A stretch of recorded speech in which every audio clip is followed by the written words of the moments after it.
Hello everyone, so I'm a little bit late to the party here. Hornby have released their 2024 range and I thought I'd do a roasting of this range. So let's pull up their video and we'll check it out. We've got Mike here from Hornby giving us some blurb at the start of the video and we've got some graphics. And then we hear from Martin Weaver, head of brand, who tells us that there's no TT stuff here and they're still playing catch up. And I thought they were playing catch up last year as well, but anyway. So as these guys are talking, I'll maybe say about what I'm hoping to hear from Hornby this year, and that would be a ScotRail Class 385. This would be a great model and it would definitely be something I'd be interested in. I see them all the time around here and I haven't seen a model of this yet. So fingers crossed this is the year for Hornby to make this 385 model. Let's see what they've got.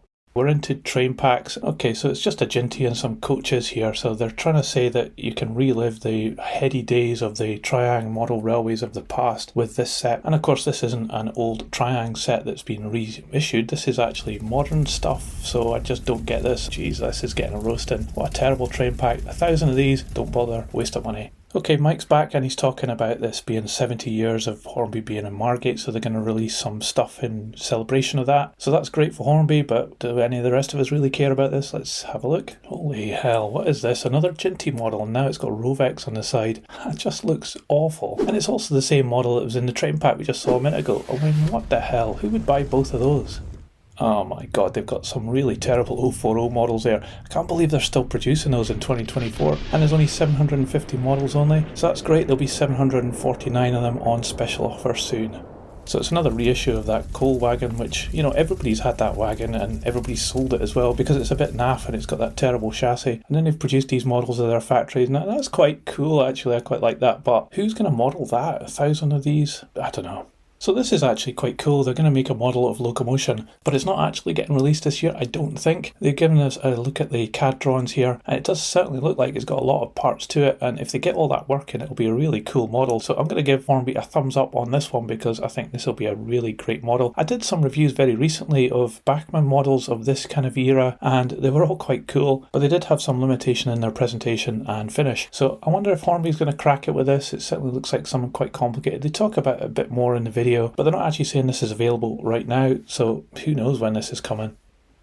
Okay, now we move on to the steam locos.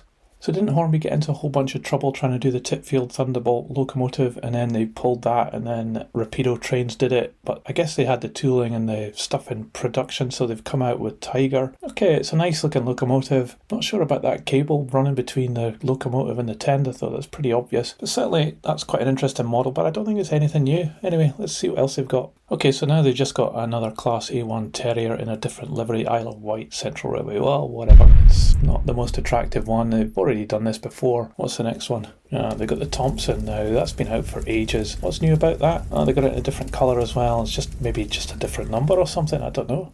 Oh, 9F. Geez, they've been going for so long. This isn't even a new tooling of the 9F. Okay, it's called Black Prince, but geez, that grey plastic pipework there looks terrible. And the valve gear there, is that not just like really overscaled? And how many 9Fs do we really need in the world? This has been going since the dawn of time, but why not just do it again? Go on, Hornby. Right, next. Oh my god. This is the worst! They did a Beatles collection last year and they're doing it again this year? What the hell is this? The Beatles? Really? Does anybody even listen to the Beatles anymore? I mean, my mum used to be a fan of the Beatles back when she was a kid, but not now, and certainly not since I introduced her to Cannibal Corpse. I mean, this kind of stuff epitomises everything I hate about model railways, is that they try and make it some kind of collectible thing about something which is completely not connected to model railways, and then you get this kind of rubbish. I mean, these wagons have been out for ages as well. They're on really bad chassis, and you get that really terrible steam locomotive as well. I mean, what the hell with the faces on it? And then, not only that, they have 1,000 only of this 060 model with the faces on the side of it. Who dreams up this stuff? I mean, okay, they did a Coca-Cola one, and I thought that was actually quite cool. And I quite like the Christmas ones because they're meant to be fun, but I'm not sure what this is. Is this meant to be serious, or are you meant to be laughing at this? And if you're looking for kind of tie-ins with stuff that happened more recently, come on Hornby, why don't you think about something like Barbenheimer? And then you could have a Barbie train, for example, that could introduce a whole range of new people into the hobby. And then you could also have an Oppenheimer trains with something to do with a nuclear bomb, so you could have it as a vintage train in America pulling a wagon with a bomb on it or something like that. That would be so much cooler than this garbage. That's suppose on the plus side, these will all get discounted heavily because nobody will buy them, and then you could buy the chassis and just change the body and then you've got something better. But dearie me, this deserves to get completely set on fire. What were they thinking? Anyway, Hornby, you can have that Barbenheimer idea for free. So now we've got another King class. It's just a renumbered one. They've done this before. And now they've done it as King Charles II as well. Now we've got a Class B1 as well. This is another reissue. And in fact, I think I actually did a review of one of these just recently for my channel, which just goes to show because I do old second-hand stuff and one of these came up. So this is nothing new. Who's this appealing to? Somebody who's already a B1 fan who doesn't have this particular one? I don't know. And now we've got another reissue of the Coronation class, just with a different name and number on it. Oh my god, and now it's a Britannia. Okay, so this is a popular locomotive, but I mean, I've got a Britannia which is 70 years old. It's been going for so long. All you've done here is just renumbered it and reissued it again. It's not very inspiring, this one. So now they've got a W1 class. So they did release a W1 class Hush Hush before, and it had that really cool colour scheme and that streamliner on it, which made it look quite unusual and quite a cool looking thing. And again, this one has been released before, and it's just a repainting, and it's in this black colour. It's quite a dull finish, I think, but it almost feels like they're not trying now. Now they've got a P2, and surprise, surprise, it's just another paint job on an already existing model. And now they're making a big deal about Silver King. I mean, geez, this model has been around for ages. And of course, the one you would buy is Mallard, and they've just renamed this one Silver King and are claiming that it's some kind of new model. Now, they are saying that this has got a die-cast body, and okay, fair enough, that's quite a good thing to have. And so why should you buy this one over any others? I think if you were going to buy this model, you would obviously get Mallard because it's the most famous one. But even the likes of Bachmann do this class of locomotive. I myself have got Dwight D. Eisenhower from Bachmann. There's no way I would buy this model. Right, okay, that's the end of the Steam, so nothing really that exciting there. Quite disappointing. I did like Locomotion, but it wasn't actually being released right now, so there's nothing there that would tempt me. Would it tempt you? Put it in the comments below, let me know. Okay, let's go on to the diesels and electrics. Yeah, Class 66. Again, this has been out already, and they do admit that the Jubilee was in 2022, and that was 2 years ago, so I don't know what happened here. Did this not come out 2 years ago? But certainly the 66 has been out for a while, and then it's got this garish colour scheme on this one for the Platinum Jubilee. It feels like it's just the wrong time for this, and also this moulding doesn't look that good. I haven't managed to get my hands on one of these, but just looking at these pictures, especially details around the door, you can see it here. This just looks like a really poor model. Now we've got a 67, this has been out for a while, and you can now get it in this terrible purple colour. And then they just reel off a whole bunch of different Class 66s in different liveries. Yeah, okay, fair enough, if you're really desperate for one, you can now get the specific livery that you're absolutely looking for. That said, I actually saw a 66 in France when I was on holiday in Nîmes. You can see it here going past, so that would be quite interesting, wouldn't it, Hornby? You could make this model in a kind of hybrid livery. Why not do that?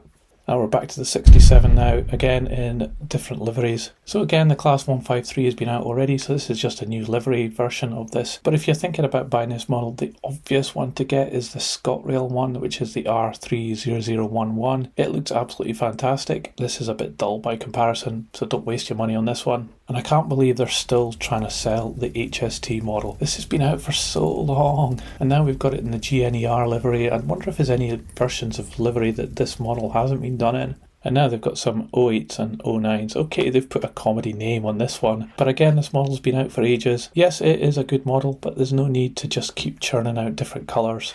So that's the end of the locomotive section. We're heading on to rolling stock. So this range of Era 1 coaches and wagons that they're showing just now, all of them actually look quite cool, and I'm really glad that Hornby are doing this as well. It's a great era to focus on because they're so characterful and interesting, these wagons, compared to some of the stuff that you get nowadays, and I'd be quite interested to get my hands on some of this, so I actually think this is quite good. I'm not going to roast this part. Let's move on. Okay, now we're into Era 2 and we've got these terrible looking coaches again. I don't think these are anything new either. Let's skip on. Okay, so now they're just pulling out the old Mark III coaches and giving it a GNER livery to match with the power cars. Okay, they had to do that, but yeah, whatever. And then we come to this model. So it's got a Coles crane on it, and that crane actually looks really terrible. It's so plastic looking, and the wagon has been out before. I have to say it's actually quite a good wagon, this one, but this feels like just another way of selling the same wagon by putting some terrible looking crane on top of it. And now we come to a whole section where it's just wagons that they've done already, just with different liveries on it. So okay, you can mix things up with colour schemes with these various hopper wagons, but it isn't really earth-shattering. There's nothing new here. And they even go on to these tank wagons. Now I remember getting these back in the 80s, and sure, they must have updated the tooling on these and changed things around, but it's nothing new, it's nothing interesting. So they just skipped past this Era 1 coal wagon very quickly. I don't know why, because to me this is the coolest thing here. A whole bunch of these on a small layout being pulled by a Era 1 locomotive would look really quite good. And I really like the wheels on this wagon. That actually looks quite cool. And also they have a flatbed wagon, but that looked very much like the passenger coach, but just the chassis of it. Okay, they've made two models with the same moulding. Fair enough, and it does look not too bad at all. But then they come on to this. This is just such a terrible wagon. I do not know why they do this and who buys these models. I always look out for them though, because they're always discounted. You can get the 2023 one now at a discount price, and then you could just repaint it into something that you want to use. That said, why would you buy this wagon? I don't know. And of course the Christmas wagon as well. So this hasn't changed for years apart from the number on it. I mean, it is a fun little wagon, but this chassis, this moulding, it's just so old now. Don't waste your money on this one. So then they go on to talk about the cover star locomotion, and there's a whole bunch about that, and you can see how it's been 3D printed. So they're obviously nowhere near having this ready. And then we come to the railroad section, so buckle up for this one because it gets really bad. First up, it's another 47. I mean, how many of these do we really need? And it's coming here in an Era 6, Era 8 colour scheme, and there's another 47 a bit further on. And then we've got a Great Western Railway train pack, which is really just the same model with a couple of coaches and a different price point. I don't know why you'd particularly go for this locomotive over any others. And then it says about this compound train pack, but it doesn't actually say what's in the train pack. I guess it's just maybe coaches. It just shows one of them here. And now we've got a J83, just probably in a different livery here. And then we have this Backnell 040, which is just absolutely terrible. It's the standard chassis and it's got this really rubbish looking body on it. All they've done here is just called this one Florence, giving it some different printing on the side. This is a terrible model, don't bother with it at all. See, told you there's another 47.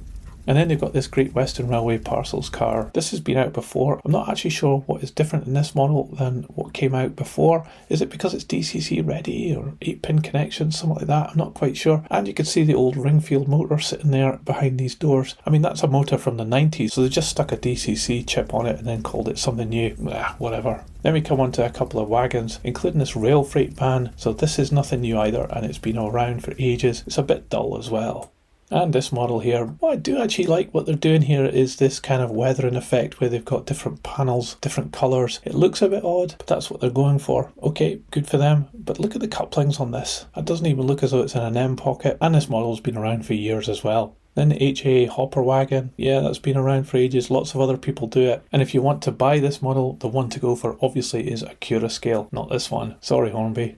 And now we've got some scenery as well added to the range, and you can hear that Mike is struggling to make this exciting. I mean, this is just boring stuff. The only one I thought was quite interesting was the derelict farm building, which they skipped over really quickly, but I think that actually looks quite nice. But overall, this is a range of really dull buildings.